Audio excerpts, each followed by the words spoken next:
Guests, ladies and gentlemen, good morning. I'm Jambo. We meet at a moment of profound change in the global order, an era marked by deep and often unpredictable disruptions.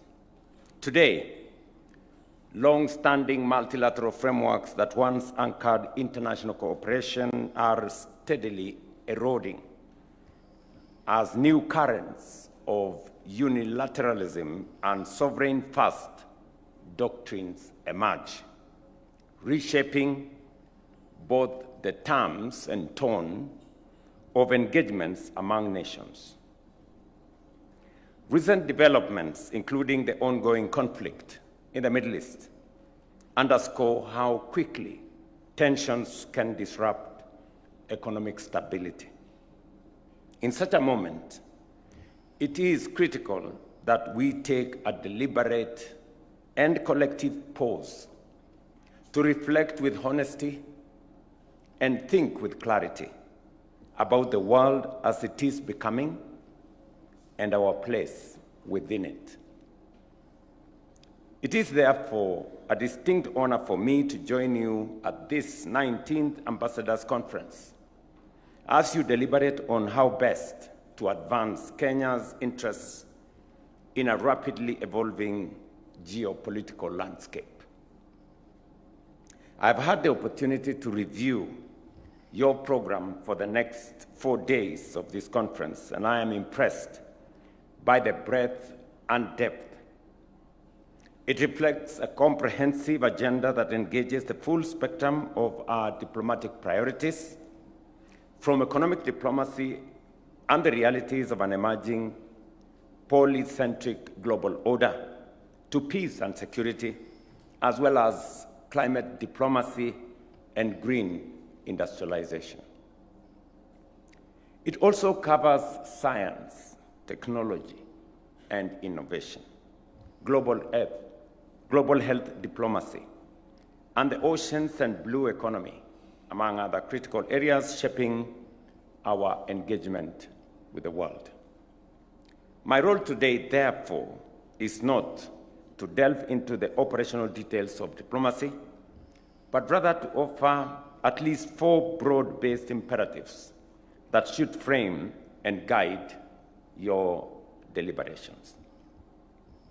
First, I want to appreciate that Kenya today approaches this engagement with the world from a position of far greater strength than was the case 3 years ago.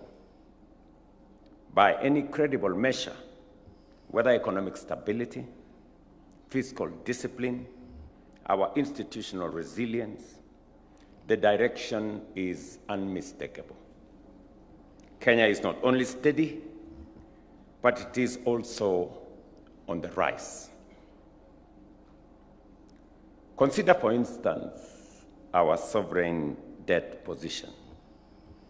36 months ago, Kenya was counted among 6 African countries widely projected to default on their foreign debt obligations. 5 of those countries defaulted. Kenya did not. This is not by chance or luck. It was the outcome of deliberate and often difficult policy choices. We undertook necessary reforms by rationalizing expenditure, streamlining our budget, and making tough decisions, including the removal of unsustainable consumption subsidies. Today, Kenya stands as the 6th largest economy in Africa, with a GDP of approximately $136 billion, and continues to register a steady annual growth rate of about 5%.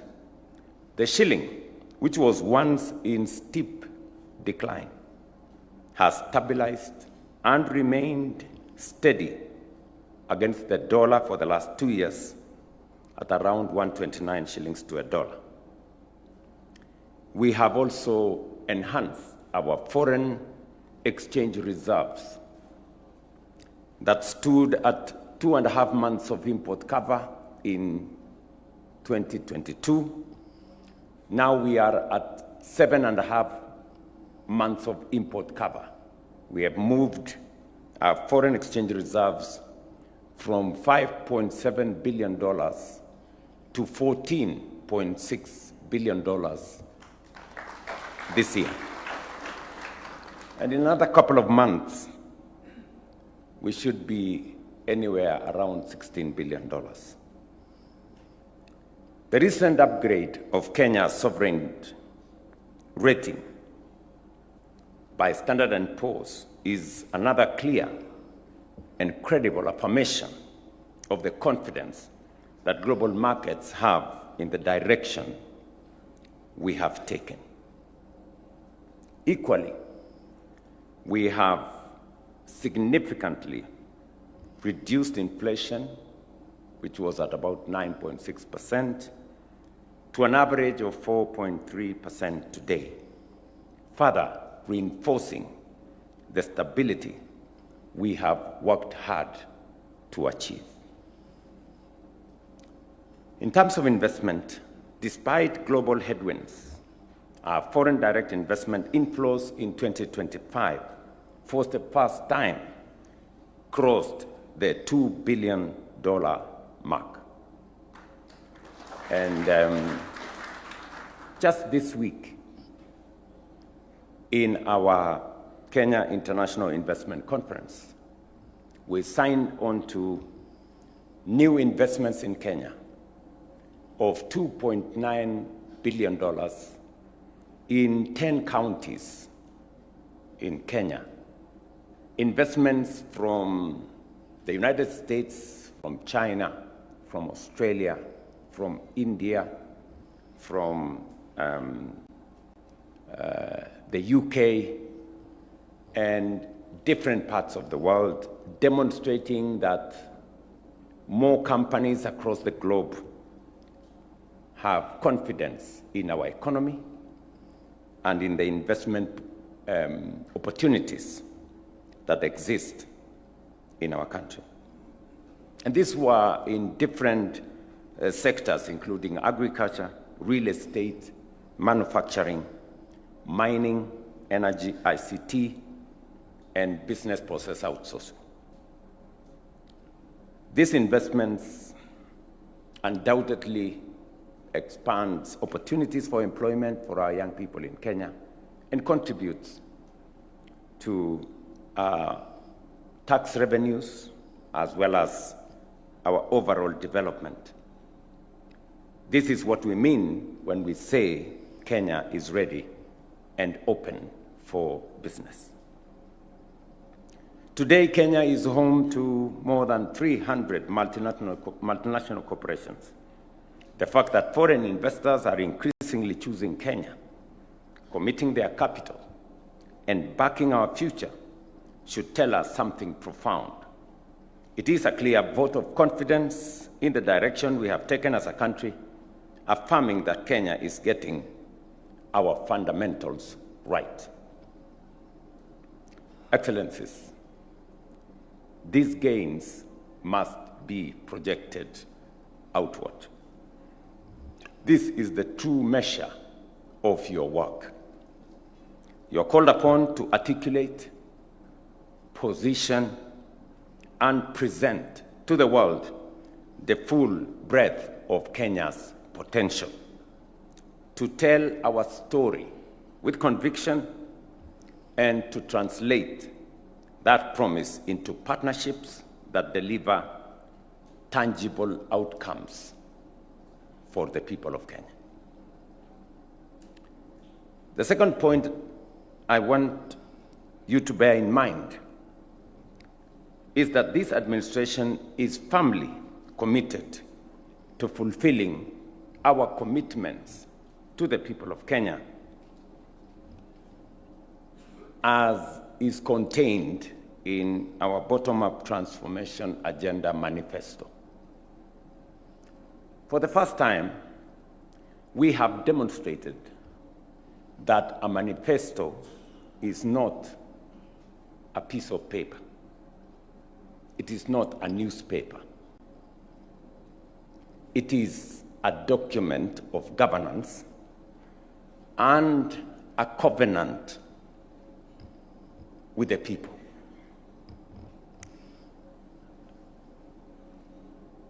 When I went to canvass leadership with the people of Kenya, we put out a very ambitious program for the development of our country. Many people thought we overpromised. In fact, last Sunday, I was somewhere in Homa Bay, and after the church service, there was supposed to be a communication by the bishops of that area. Initially, I thought it was about how they want to build the church and how they want to have more missionaries. But it was not that. It ended up being a political statement. And the bishop who read the letter on the behalf of the others said something very profound to me. He said, "Mr. President, we all believed that you had overpromised. And we knew that this was the usual politicians' talk when they are looking for votes. But," he said, "we have seen something different." And that is the case. We are re-engineering our nation, and we are re-engineering our political discourse. That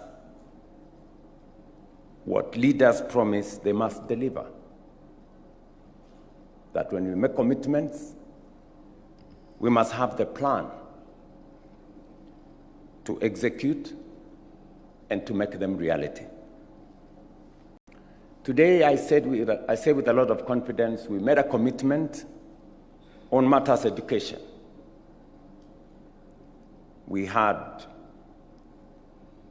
4 fundamental difficulties. We had a CBC that wasn't working. We had a shortage of teachers that was chronic. We had a shortage of learning spaces that was serious. And we had a funding model for our universities that was making our universities, crippling actually our universities, and making them insolvent. Today, we have kept our word. We have closed the gap, literally, on teacher shortage. We've hired the highest number of teachers in Kenya's history in 3 years, 100,000. And we will be hiring another 20,000 this year to make sure that every learner has a good opportunity to acquire knowledge. With partners, and on this, I want to thank our friends from the World Bank and members of Parliament. We have built 23,000 new classrooms, expanding learning spaces. I remember last week I was in Mount Elgon, and our friends in Safaricom, M-Pesa actually, who had invited me once to an academy here in Thika, which was their flagship. And when I went to the academy, it was a really, really high-class academy with a swimming pool, heated badminton, squash, that thing they play in is squash, and all the other, fancy and very high quality stuff. But I then advised them when I went there that this is wonderful. It's giving close to 400 of our young people good opportunities to learn in a very high-end institution. But I told them they weren't making as much impact as they would if they looked beyond one academy in Nairobi. I was with them in Mount Elgon. They had built 36 classrooms, and they had built actually literally a whole school with 1,000 plus kids in Mount Elgon. And the chair of the foundation was almost shedding tears as he saw the hope they had built in very ordinary children in very remote places. I am saying this to contextualize what it means to have learning spaces. We have reorganized the whole space around competence-based education. We have engaged stakeholders afresh. Teachers did not have a clarity. Parents were complaining that they were doing too much homework at home. But finally, we have found a balance between what parents need to do, what teachers need to do, what learners need to do, and we now have a fair balance. And finally, we have put in place a funding model that is student-centered, so that we assess every student on the basis of need and merit. Today, if you ask any vice chancellor in any university in Kenya, they have a working funding model. As I said, we decided to reorganize our agriculture. We had an agricultural sector that was not run on the basis of data. So we did the first thing to register all farmers and put them on a digital platform. We subsequently undertook all other interventions on the basis of knowledge of our farmers. We now have a database of 7.2 million farmers with their acreage, with the crops they undertake, with their livestock, sugarcane farmers, tea farmers, avocado farmers, and everything else in between. And today, we have turned around our productivity. Our fertilizer subsidy program is working. And today, if you ask coffee farmers, they will tell you, we have chased all the cartels and the brokers and the middlemen. And we've done the same in our milk industry. We've done the same in our sugar industry. We've done the same everywhere else. So we have digitized our farming. We have gotten rid of cartels. We are getting it right today. And yesterday I was in Kiambu.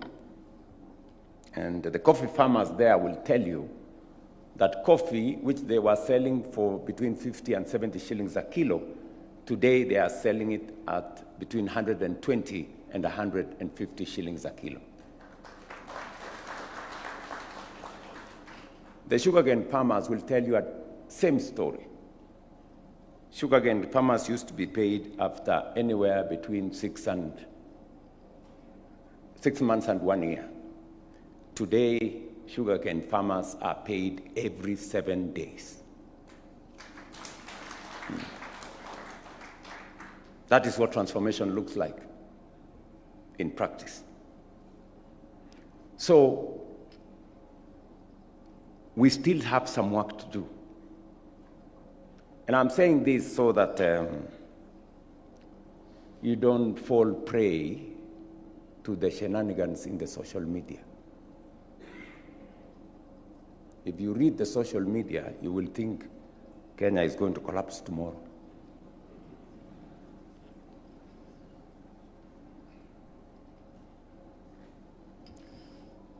We have undertaken some most consequential undertakings in the space around health. You all know, and statistics stand out with clarity, that every year close to 1 million citizens ended up in poverty because of hospital bills. And health was slowly becoming a privilege for those who can afford, rather than what Article 43 of the Constitution says, that it is a right for every citizen. That was one of the most difficult subjects we had to address ourselves to. It took us almost a year of trying to figure out how this was going to happen, but finally we passed 4 pieces of legislation, actually 5, and a 6th one is on the way, to underwrite and to underpin our health transformation. Today, we have 30 million plus Kenyans registered in SHA. The story there is very different. There are less and less harambes on matters health. We have more and more testimonies of people who are saying, SHA paid for me 20,000, 100,000, 500,000, 1 million, and on and on. And this is not just in towns, in villages, and everywhere else. It is probably one of the largest undertakings that any administration has taken, because it's a very difficult space. But I am very, very confident that finally we have the right template to undertake universal health and finally make health truly a right for every citizen.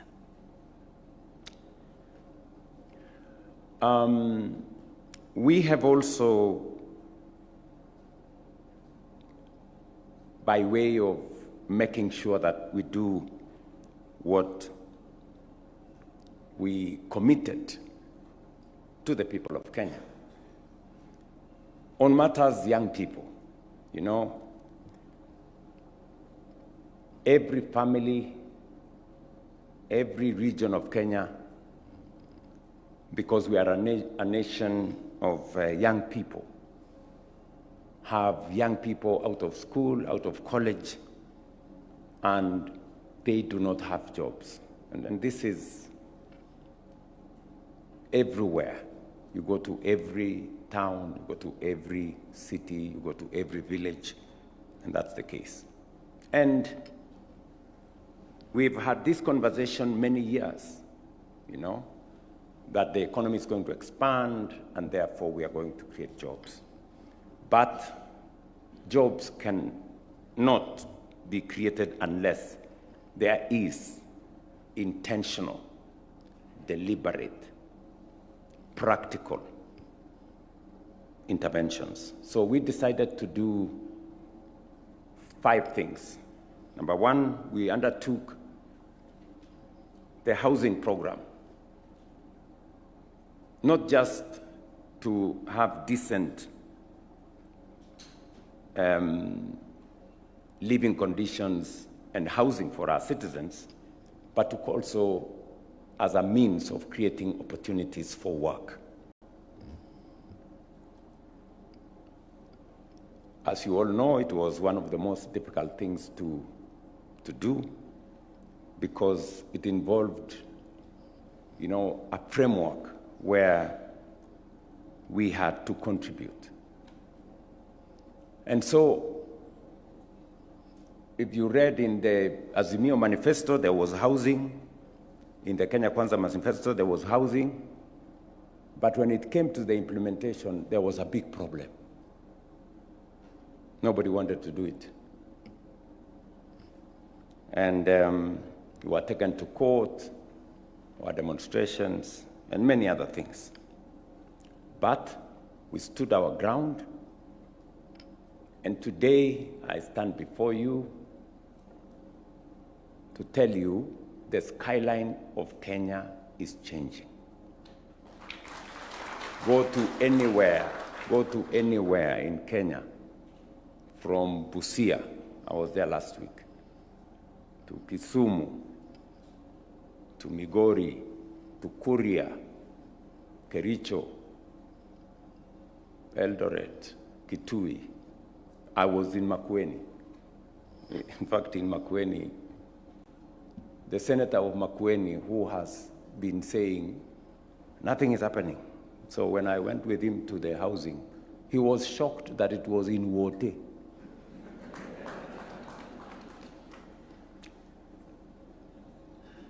And not just that,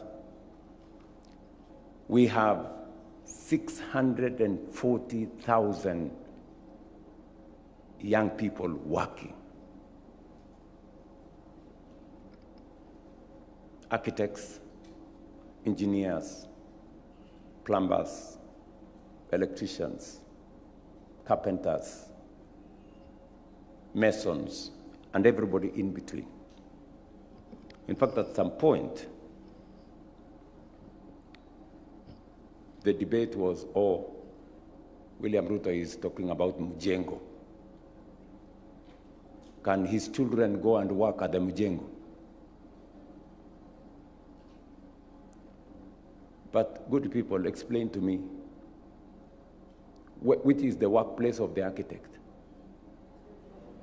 And the engineer? And the mason? And the carpenter? So if you go to university to learn engineering, civil engineering, electrical engineering, and all the other engineerings, mechanical engineering, and architects, the only place you will make meaning with what you have learned is Mjengo. There is no other place. If there is no Mjengo, you are useless. It's just as simple as that. Yesterday, I was in Thika. In Thika, in Kiambu alone, we are building 18,000 housing units at a cost of 45 billion in one county. There has never been an investment of 45 billion in one project in any county in Kenya. So we are changing. Today, the contracts we have signed on using the housing fund are contracts of 640 billion across Kenya.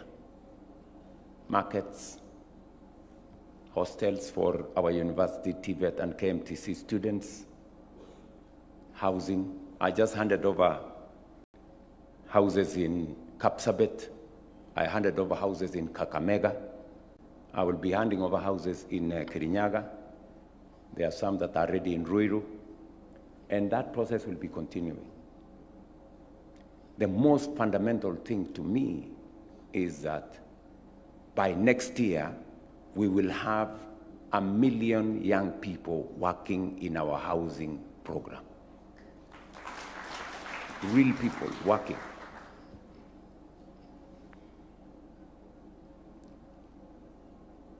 We also designed because we are a very tech-savvy country. So we designed a program around digital jobs and business process outsourcing. And today, in our ICT hubs, in our Jitume centers, in business process outsourcing, companies that are registered here in Kenya, and there are many. In fact, the largest business process outsourcing company in the world, called Teleperformer, just shifted to Kenya.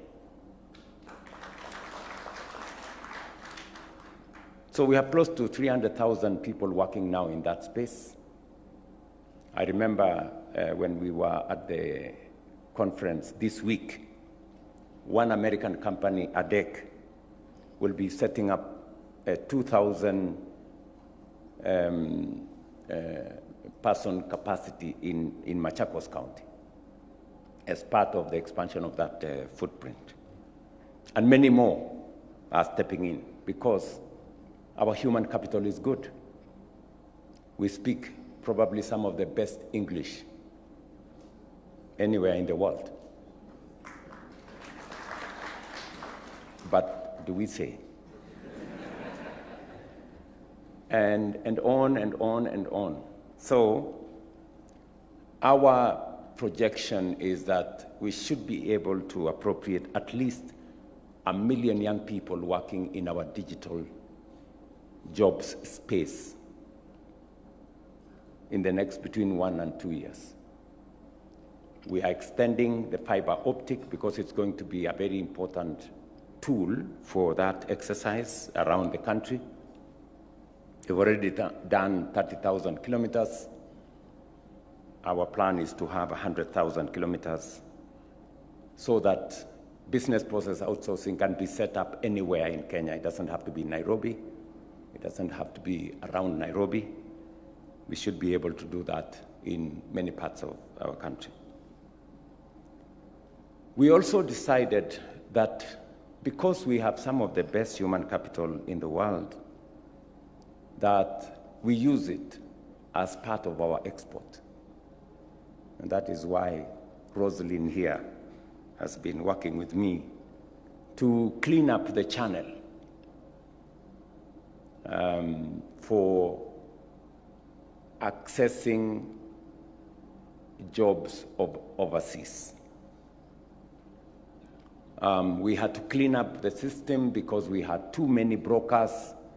We had many recruiting agencies that were crooked and defrauded many people of their money. So we have registered close to 1,000 of those companies. So we have made it leaner, and we are still reorganizing that space. But just with what we have done, including cutting down on time to access travel papers, including passports and what have you, today we have a clean channel for people who have employment opportunities abroad. Rosalind, it takes now how many days to get a passport if I have a job abroad?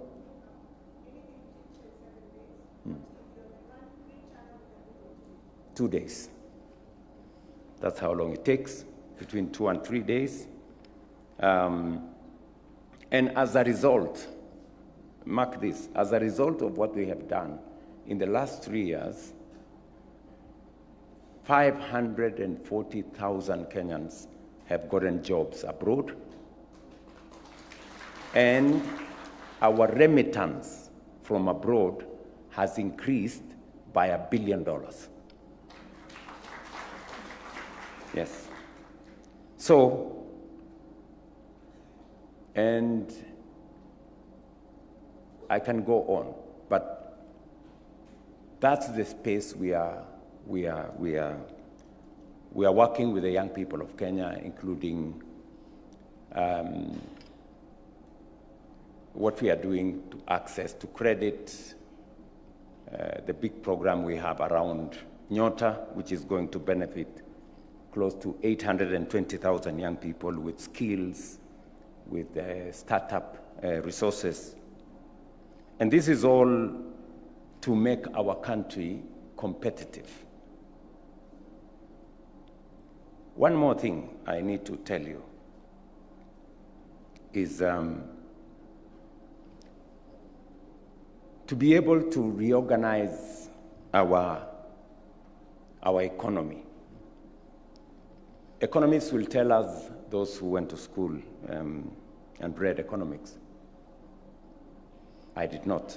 So it's on the basis of the information I get from them, is that investment is a function of savings. You cannot invest what you don't have.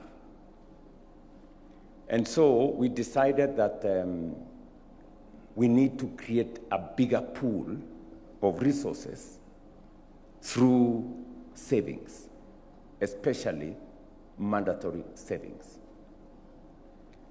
And our National Social Security Fund, which is the public savings entity, was not properly aligned. And we did this with President Uhuru in 2015, I think. But there was a lot of manenos and things. But of course, when I came into office, I said, this is one area I must correct. We did implement the changes that were necessary. Today, our country is making strides. Just for comparison, most OECD countries, their savings as a percentage of GDP is anywhere around 40–45%. China, being among the highest, is around 55%. Kenya is at 12%. That's how much we save. Means whatever we get, we go to the restaurant, we go to the clothes store, and it's all done. So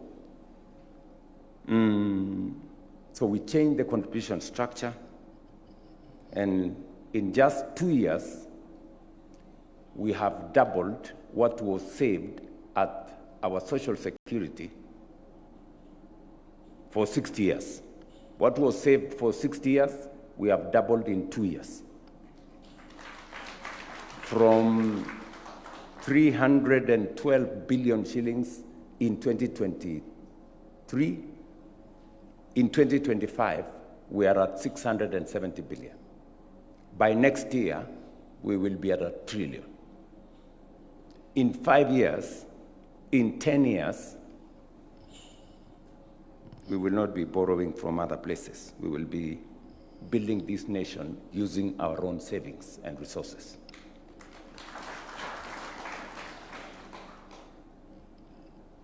That has earned me a few enemies, but many friends. But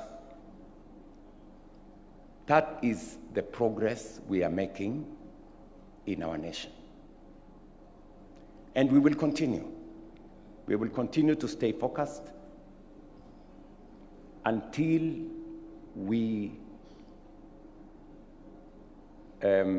redeem every commitment we made in our manifesto to the people of Kenya, so that we can demonstrate that what leaders say they must do.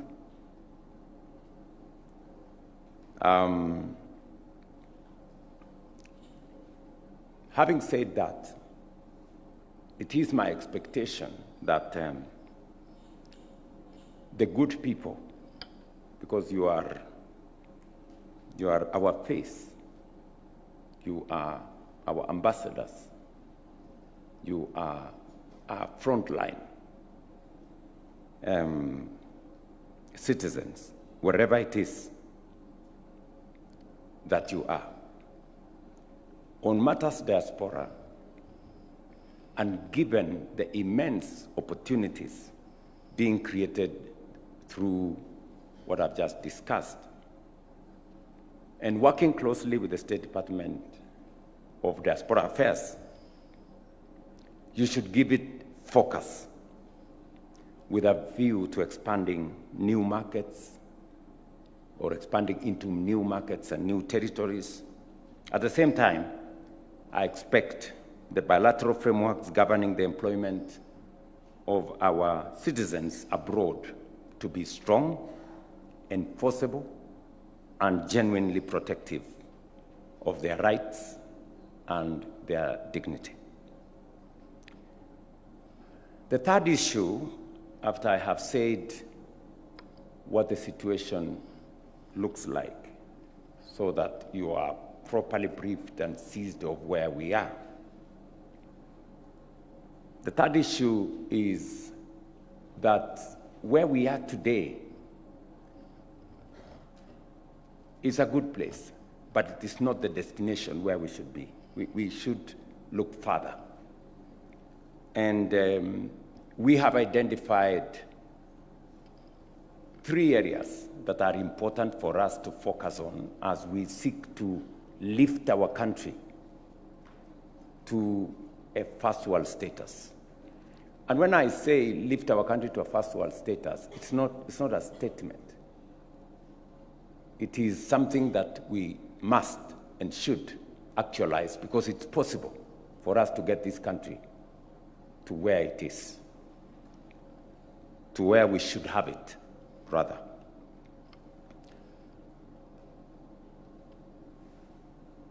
We have the intention, and the PS said here, that we want to make Nairobi the hub, the diplomatic hub of the world, and the commercial hub of our region.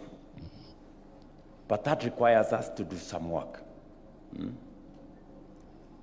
First, we have undertaken that we have to improve our transport and logistics infrastructure. All of you flew in from different parts of the world. You know very well, we do not have a proper airport. It is true, right? And the building of a new airport terminal has been in the works, at least as far as I remember, the last 15 years. But I just want to give you the good news that we have now the template, we have the framework, and we have already gone to tender so that we can build a new, modern airport for ourselves in Nairobi and subsequently in other parts of the country.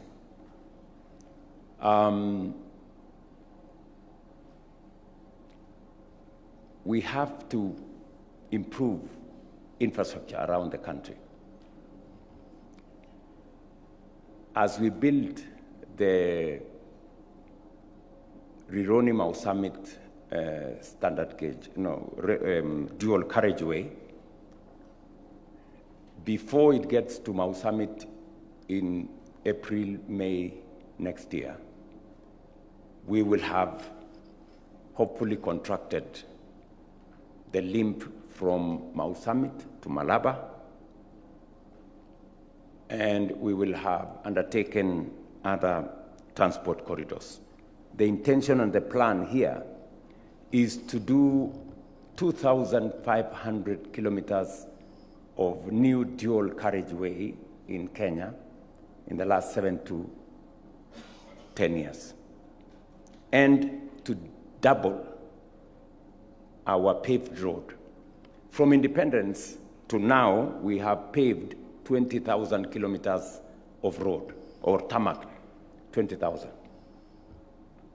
That is in 60 years. In 60 years, Japan tarmacked 1 million kilometers. think there is some difference between 20,000 and 1 million.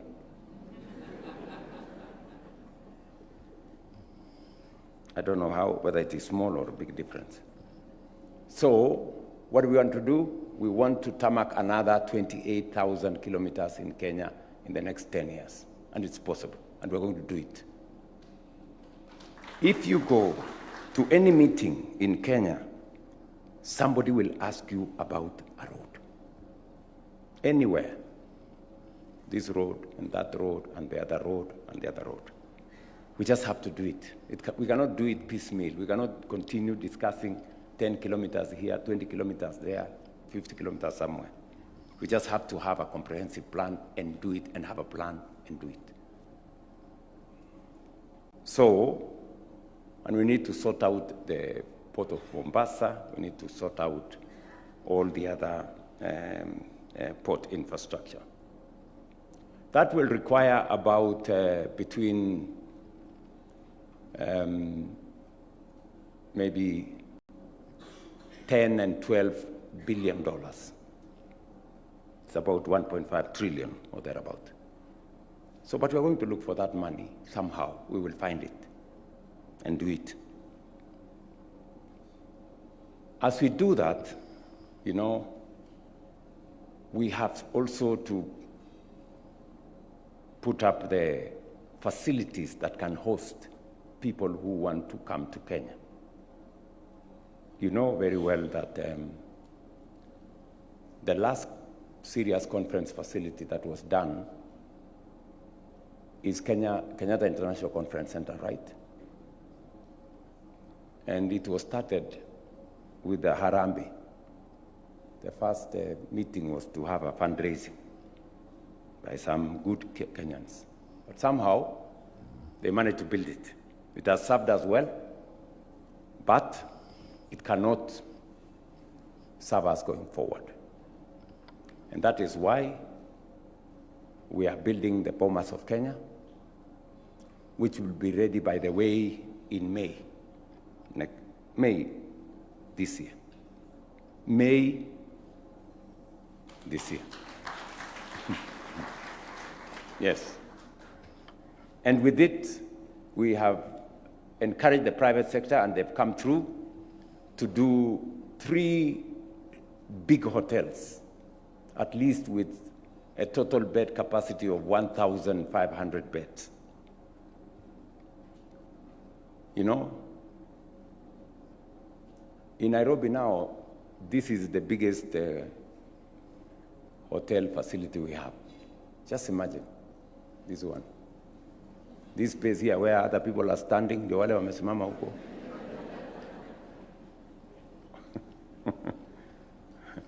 We need to be serious, honestly. So, we need some real investment in hospitality industry in the country. And we are encouraging more people to come on board, and I'm very confident about the future. Whenever we have guests in Nairobi, you know, I have serious problems where to put them. Kempinski has become a small place. Intercont was shut down. The other place, Crown Uko, was shut down. And the other place. So, why? Because we didn't build the conference facility infrastructure that would help support our hotel industry. And that is why, as diplomats, now that we will have a modern conference facility in Kenya, all those meetings that are being held in all those other places should be held in Nairobi. And we are banking on you to work with us so that we can redirect serious major conference facility to our country. We will be hosting the French Africa Summit here for the first time in Nairobi. And we have so many conference facilities lined up. It's very interesting that even before the conference facility in Bomas is ready, there is a long queue of people who want to use that facility. Number two, and of course, before I finish that, we need to sort out this city. My last meeting last evening was about the city of Nairobi and what we need to do in terms of cleaning it, lighting Nairobi. Nairobi is very dark, cleaning tilling the place. We are the environmental capital of the world with UNEP here and Habitat. But if you go to Nairobi River, it has no indication that we have anything to do with environment. And so we are sorting out Nairobi River. The good news, I just want to tell you, I have a date on the 15th of January next year. We will open up Nairobi River and you will see something very different. Yes. And then we will go to Ngong River and finally have Nairobi in a good place. The second thing we must do is to deal with hunger. We are still a very hungry country. It is very shocking. There are still too many people in Kenya who sleep hungry. Too many. Of course, it's because partly it's because 85% of Kenya is arid and semi-arid, but that is not a reason, because all those arid areas have very good soils. We have enough. They may not have rain, but with harvesting and storage, we can have enough water. So the next thing we are going to do, and it's going to begin this year, we are beginning with the first 15 mega dams this year, is to do water harvesting and storage and bring at least 2.5 million acres into production. First, to make sure that every person in Kenya has food.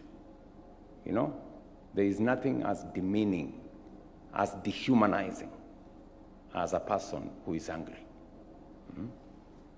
So we need to deal with that. And then, of course, we are opening new markets for our products. We have concluded negotiations with one of the largest markets in the world, in China.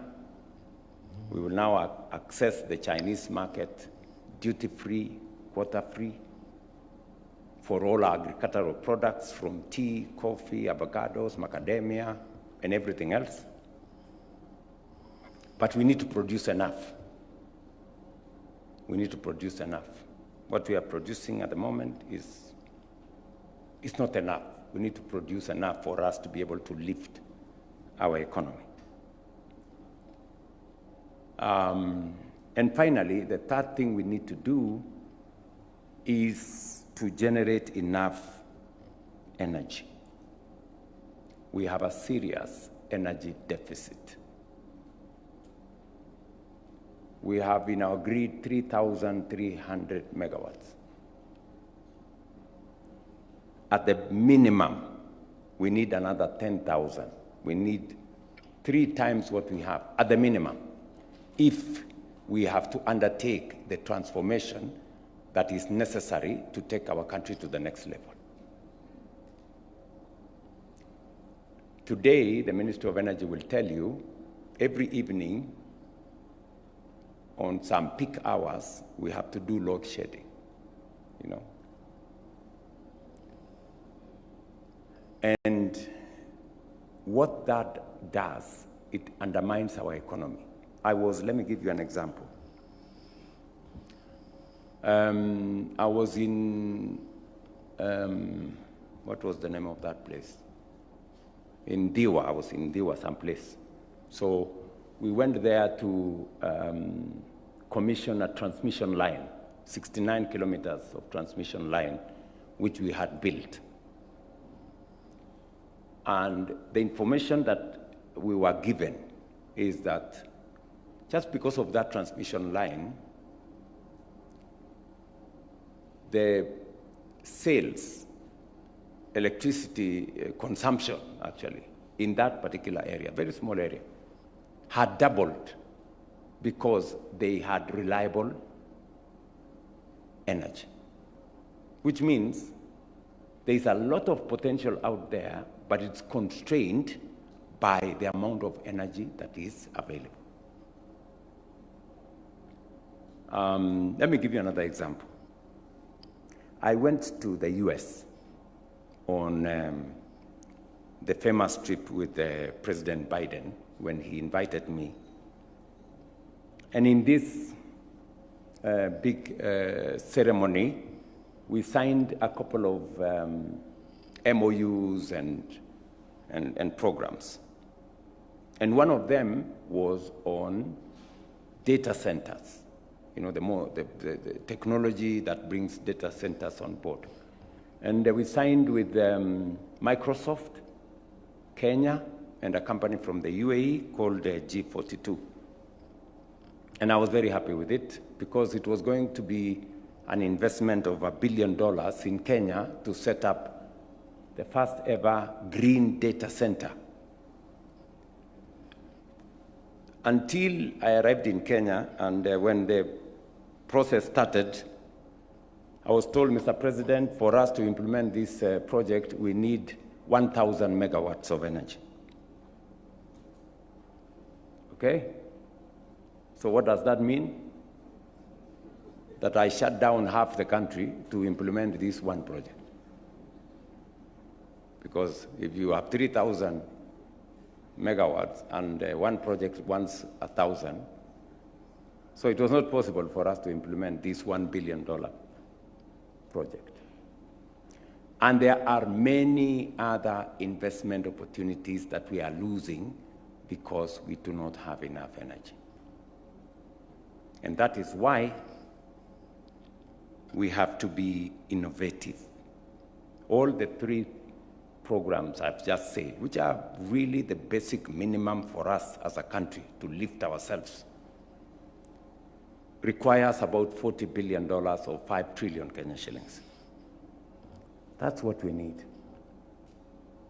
And that is why we have, with my team, we have sat down, we have looked at what other countries have done, what has worked elsewhere, what is best practice, and we have created a channel for us to be able to do this.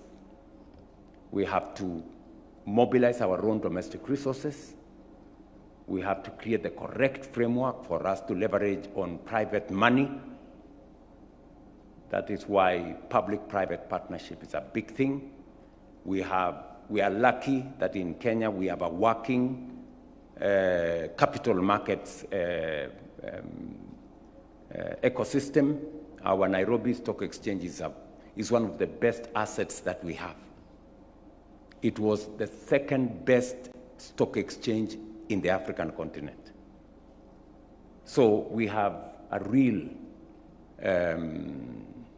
tool for us to be able to leverage private sector money, both locally and globally. And that is the reason why we have set up the National Infrastructure Fund, so that we can use it to mobilize domestic resources through our mature assets like Kenya Pipeline, Safaricom and others. And already the National Infrastructure Fund, we have raised the first 100 billion using the Kenya Pipeline IPO. We will raise another 2.5, at least 2 billion in the next coming months, 2-3 months. And we will move on, and it will be possible for us to leverage that money, use private sector money, deploy using our capital markets, raise more resources from other sources, use our pension funds and others who have a lot of patient money, but they are lacking opportunities to invest. And that is why they are crowded at the treasury bills and buying bonds and what. So we're going to look at that space. And I'm very excited that very many people are coming forward who are very quiet. And they're saying, we have opportunity, we can support here, we have money to help you do this, we have resources. Just give us the right structure, we are going to invest. To be able to have these three work out, we need another three enablers. Number one is to up our game in science, innovation, technology, so that we can create the right caliber of people who can assist us with new knowledge on how we take our country to the next level. A country cannot develop beyond its capacity to think.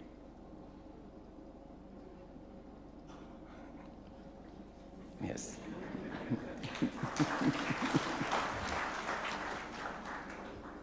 Yeah, it's just as simple as that. If your thinking goes up to here, that's the end. You cannot. So, and that's why I brought this good man, Professor Shokat from IEA, to come and head our State Department for Science, Research, Innovation. Please see them. Because we need those people. We need these people who, you know, we have a good education system, but we need a higher caliber of thinkers, people who can work with us so that they can help us do the right things. Today, I am the leader of this great nation, but I can tell you, everything I have implemented, it is not just my thoughts. I have pulled a lot of knowledge from very intelligent people who are more intelligent than me. Yeah, I've had to leverage on their intelligence to be able to drive the country forward. Because it is said, wisdom cannot, and knowledge cannot fit in one head. Yeah? One head can only accommodate so much. But people have to be gracious to say there are some things I need the help of other people for us to be able to get ourselves where we want to go, right? That's why research is going to be a very big thing. We're going to deploy more resources in research. We're going to deploy more resources in science, in technology, and we are moving in that direction. That's enabler number one, knowledge. Yes. Number two is security.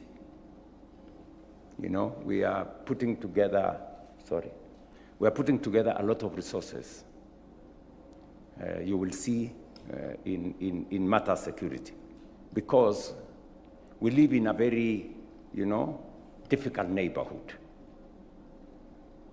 We have all our countries around us, and we have real security issues. So we need to up our game. We need to modern technology. We are modernizing our police infrastructure. We are modernizing our defense infrastructure.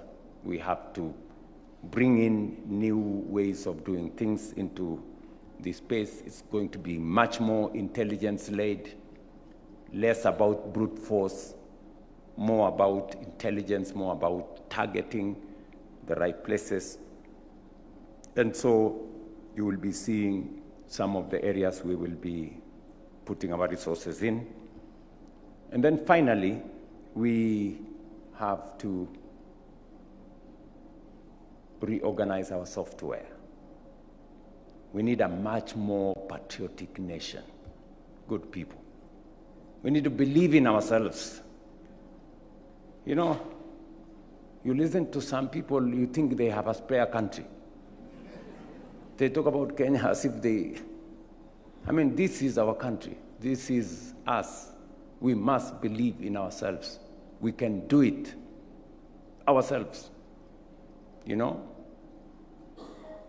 Sometimes I get amazed as to how people believe in us more than we believe in ourselves.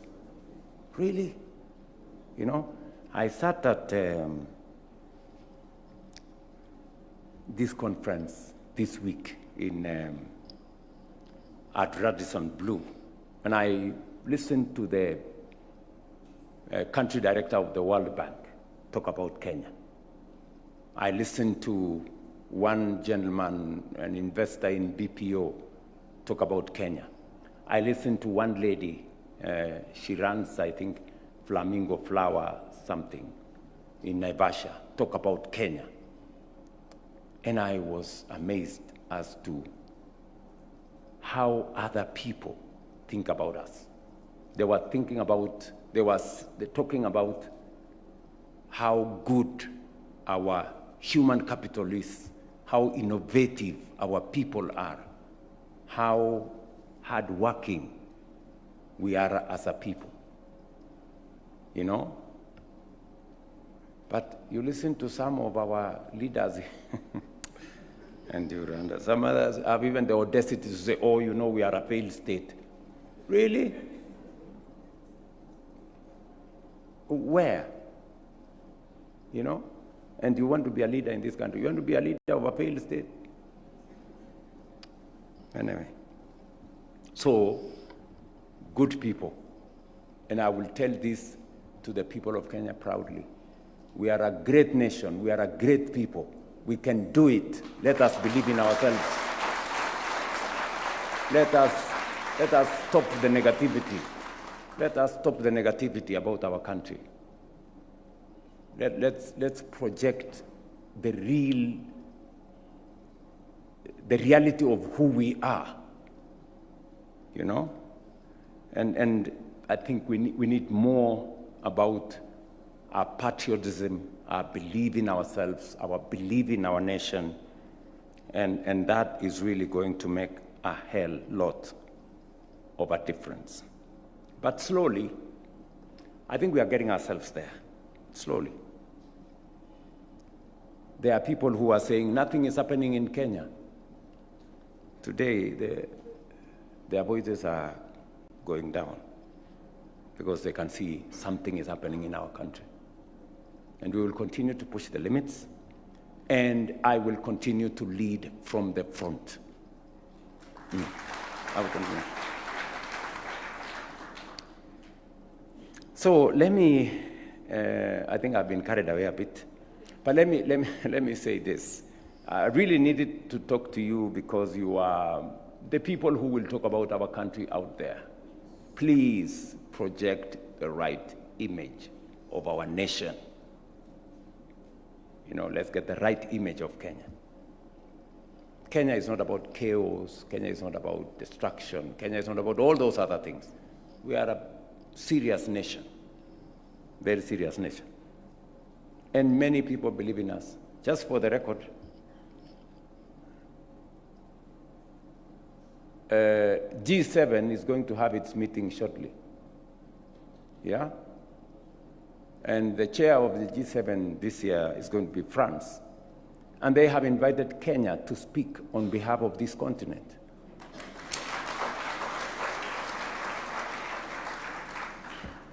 That is how serious we are. So please, let us believe in ourselves.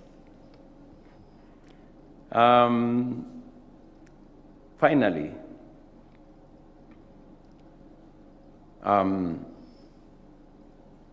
you should know with clarity that Kenya will remain firmly committed to playing its leadership role as a regional, continental, and global participant. We are proud and responsible members of the international community, and we will continue to act with purpose in shaping a more just, inclusive, and effective global order. In response to evolving global realities, we will pursue a principled and pragmatic foreign policy. We will engage partners across all regions on the basis of mutual respect and shared benefit, while remaining steadfast in advancing our sovereignty, preserving our strategic autonomy, and securing our long-term national interest. We will persist in defending multilateralism while championing the reform of multilateral institutions, including the United Nations Security Council, so that they become more representative, more responsive, and truly fit for purpose.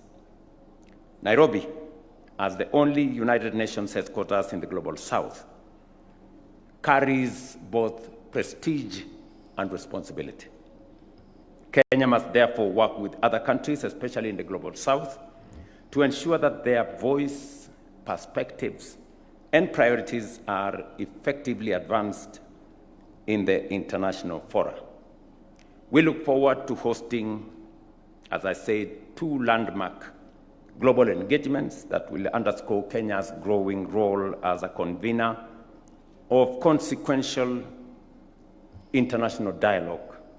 In May, we will host the Africa-France Summit, the first to be held outside the Francophonie, providing a strategic platform to reframe Africa's partnership with France in trade, investment, and industrial cooperation on the basis of parity and mutual respect. In June, Kenya will also host the 11th Our Oceans Conference in Mombasa and Kilifi, the first ever on African soil, bringing together governments, civil society, and the private sector to advance marine conservation, the blue economy, climate resilience, and ocean governance, while creating real opportunities for our communities and for our economies. I expect you, dear people, to actively participate, amplify Kenya's voice, and help build momentum for our global engagements with a focus on Kenya's national interest. Thank you very much. Let me reiterate as I conclude, when called upon, Kenya will continue to rise to the occasion in support of global peace and security. Our leadership in international and regional engagements, such as the deployment of our police officers to Haiti and active involvement through the AU and other regional organizations in the DRC, South Sudan, Somalia, and elsewhere, reflects our steadfast commitment to global stability, solidarity, and shared responsibility. As the champion of the reform of the African Union institutions, we will continue to actively advance this agenda of strengthening the AU's institutional capacity and strategic relevance. We are equally committed to deepening regional integration as a cornerstone of our foreign policy. Kenya will continue to advance cooperation within the East African community, while also strengthening engagements through the common markets for Eastern and Southern Africa. At the continental level, we will remain strong supporters of the Africa Continental Free Trade Area, alongside other regional peace, trade, and infrastructure initiatives that enhance connectivity, expands markets, and promotes shared prosperity across Africa. On climate action, Kenya remains at the forefront of continental leadership. As the chair of the Committee of African Heads of States On climate change, we are driving our continent's collective voice and ambition in global climate negotiations. Our foreign policy framework, set out in Sessional Paper number 1 of 2025, is anchored on a whole of government and a whole of society approach. Our diplomacy must remain rooted in everyday interests of Kenyans, the farmer seeking better prices, the worker abroad in need of protection, and the entrepreneur seeking access to new markets. I urge you to believe in our great nation and to serve it with unwavering dedication. You occupy positions of both high privilege and responsibility. As we work here at home to transform our country, you are the face, you are the voice, and the standard of Kenya beyond our borders. I call upon you to embody that responsibility with integrity, conviction, and a deep sense of purpose. With these remarks, it is my distinct pleasure to declare the 19th edition of Ambassadors Conference open, and I thank you.